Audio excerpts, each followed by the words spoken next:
अगले कुछ मिनटों में घर बैठे सिर्फ 90 दिनों में अपने शरीर और अपने कॉन्फिडेंस को बदलने का एक पूरा स्टेप बाय स्टेप प्लान मिलने वाला है। देखिए, ये कोई जादू नहीं है, ये एक साइंस है। और शर्त बस इतनी है कि अगर इन बातों को ईमानदारी से फॉलो किया गया तो सिर्फ शरीर नहीं बल्कि इंसान अंदर से बदल जाएगा। तो चलिए इस सफर की शुरुआत करते हैं। कभी सोचा है इस बारे में? जब ये बड़ी बड़ी मशीनें और ये महंगे महंगे जिम नहीं थे, तब लोग वो योद्धाओं जैसी बॉडी कैसे बना लेते थे? आखिर वो कौन सा सीक्रेट था जो उन्हें इतनी जबरदस्त फिजिक देता था?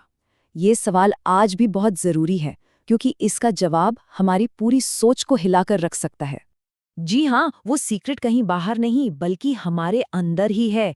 और इसके लिए किसी खास जिम या किसी खास इक्विपमेंट की भी जरूरत नहीं है। इसका मतलब सॉल्यूशन पूरी तरह से हमारी पहुंच में है। तो आखिर क्या है वो रहस्य? चलिए इसे समझते हैं। तो देखिए, बॉडी बनाने का असली रहस्य किसी जिम में या किसी मशीन में नहीं, बल्कि हमारी मसल्स के बढ़ने के पीछे के एक बहुत ही बुनियादी साइंस में छिपा है। और अगर एक बार ये साइंस समझ आ गया ना, तो सब कुछ आसान हो जाएगा। ये सबसे बड़ा मिथ है जो कई लोगों को आगे बढ़ने से रोकता है। सच तो यह है कि हमारी मसल्स को नहीं पता कि वो जिम में है या घर की किसी कमरे में।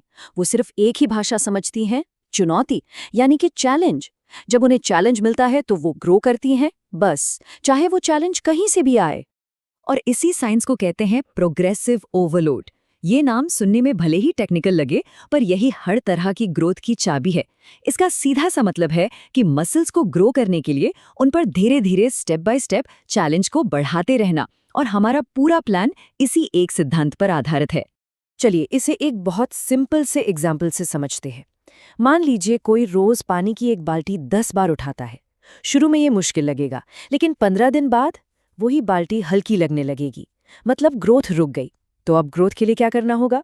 बिल्कुल सही, बाल्टी में और पानी डालना होगा, यानी चैलेंज बढ़ाना होगा। बस यही है प्रोग्रेसिव ओवरलोड।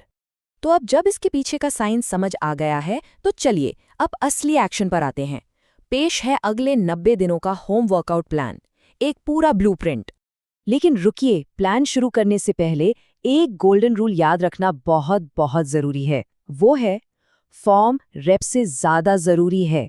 10 गलत पुशअप्स करने से कहीं बेहतर है कि 5 सही पुशअप्स किए जाएं। हर मूवमेंट को फील करना है, मसल को स्क्वीज करना है।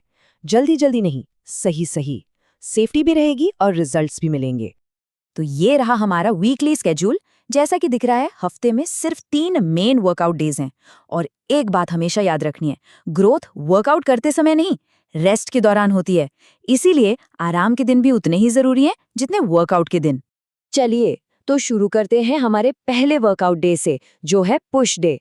इस दिन हम शरीर की उन मसल्स पर फोकस करेंगे जो धकेलने यानी पुश करने का काम करती हैं, मतलब चेस्ट, शोल्डर्स और ट्राइसेप्स। पहली और सबसे बुनियादी एक्सरसाइज है पुशअप्स। इसके 3 सेट लगाने हैं। और जैसे ही नॉर्मल पुशअप्स आसान लगने लगे, तो बस पैरों को किसी सोफे या कुर्सी जैसी ऊंची जगह पर रखकर चैलेंज बढ़ा देना है। देखा, यही है प्रोग्रेसिव ओवरलोड इन एक्शन। इसके बाद है पाइक पुशअप्स। ये कंधों के लिए एक बेहतरीन एक्सरसाइज है। इसमें टेक्निक सब कुछ है।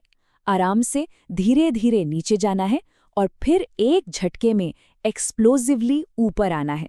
इससे कंधों पर एकदम सही असर पड़ेगा। पुश डे की आखिरी एक्सरसाइज है डिप्स, जो सीधे ट्राइसेप्स को टारगेट करेगी, जिससे आर्म्स का साइज बढ़ता है। और जब ये आसान लगने लगे तो पैरों को सीधा कर सकते हैं, या गोद में किताबों से भरा एक भारी बैग रखकर इसे और मुश्किल बना सकते हैं। ओके, पुश डे के बाद अब बात करते हैं हमारे बाकी 2 मेन वर्कआउट डेज की, पुल डे और लेग्स डे। ये पीठ, बाइसेप्स और पूरे लोअर बॉडी को कवर करेंगे, ताकि एक बैलेंस्ड फिजिक बन सके। घर पर पीठ को ट्रेन करने के लिए ये सबसे असरदार एक्सरसाइजेज में से एक है। और इसके लिए सिर्फ एक मजबूत बेडशीट या एक मजबूत टेबल चाहिए। इसमें सबसे जरूरी है बैक मसल्स के स्क्वीज को फील करना। अब बारी है पैरों की, और लेग्स के लिए स्क्वाट से बेहतर कुछ भी नहीं। इसे लेग एक्सरसाइज का राजा कहा जाता है। जब ये आसान लगने लगे तो नीचे जाकर 2 सेकंड के लिए होल्ड कर सकते हैं, या फिर कंधों पर एक भारी बैग टांग सकते हैं। और हाँ, सही फॉर्म यहाँ भी सबसे जरूरी है। और आखिर में प्लैंक। याद रहे, ये सिर्फ एब्स के लिए नहीं है, ये पूरे कोर की ताकत के लिए है। बस कोशिश ये करनी है कि शरीर सिर से लेकर एड़ी तक एक सीधी लाइन में रहे। ये दिखने में सिंपल पर एक बहुत ही पावरफुल एक्सरसाइज है। तो ये तो हो गया वर्कआउट प्लान, लेकिन अब एक कड़वा सच सुनने का वक्त है। दुनिया का बेस्ट वर्कआउट प्लान भी कोई फॉलो कर ले, उसे 1% भी रिजल्ट नहीं मिलेगा अगर इस हिस्से पर ध्यान नहीं दिया गया, क्योंकि असली खेल तो वर्कआउट के बाद शुरू होता है। नहीं, किसी फैंसी या कॉम्प्लिकेटेड डाइट की जरूरत नहीं है। रूल बहुत सिंपल है, 80-20 रूल। मतलब 80% खाना घर का बना पौष्टिक होना चाहिए और बाकी 20% वो जो खाने का मन करे। ये तरीका डाइट को बहुत आसान और सस्टेनेबल बना देता है, जिसे लंबे समय तक फॉलो किया जा सकता है। इसे ऐसे समझिए, वर्कआउट के दौरान हमारी मसल्स के टिश्यू टूटते हैं। अब उन्हें दोबारा बनाने के लिए, मतलब रिपेयर करने के लिए, शरीर को चाहिए सीमेंट, और वो सीमेंट है प्रोटीन। और उस सीमेंट को दीवार तक ले जाने वाले मजदूरों को चाहिए एनर्जी, मतलब फ्यूअल। और वो फ्यूअल है कार्बोहाइड्रेट्स, मतलब दोनों। आई रिपीट, दोनों ही बहुत जरूरी हैं। तो अब हमारे पास वर्कआउट प्लान भी है और उसे सपोर्ट करने के लिए एक फ्यूल प्लान यानी डाइट प्लान भी। लेकिन एक आखिरी चीज है, एक फाइनल सीक्रेट जो इन दोनों को आपस में जोड़ कर रखेगा, और यही इस ट्रांसफॉर्मेशन का सबसे शक्तिशाली रहस्य है। ये बात गांठ बांध लीजिए। जिस दिन वर्कआउट करने का मन नहीं करता, जिस दिन शरीर थका हुआ महसूस करता है, असली लड़ाई, असली टेस्ट उसी दिन होता है। सक्सेस और फेलियर के बीच का सारा फर्क बस उसी एक दिन के फैसले से तय होता है। देखिए, मोटिवेशन एक चिंगारी की तरह है, जो आज है तो कल नहीं। लेकिन डिसिप्लिन वो आदत है जो तब भी काम करवाती है जब वो चिंगारी बुझ चुकी हो, जब बिल्कुल भी मन ना हो। ये 90 दिन का सफर सिर्फ शरीर का ट्रांसफॉर्मेशन नहीं है, ये विल पावर का टेस्ट है। तो अब सब कुछ सामने है, रास्ता दिखा दिया गया है, साइंस समझा दिया गया है। एक बात तो तय है, 90 दिन तो वैसे भी बीत ही जाएंगे।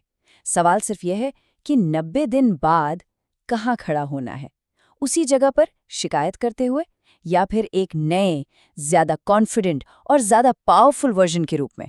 चुनाव अब खुद करना है।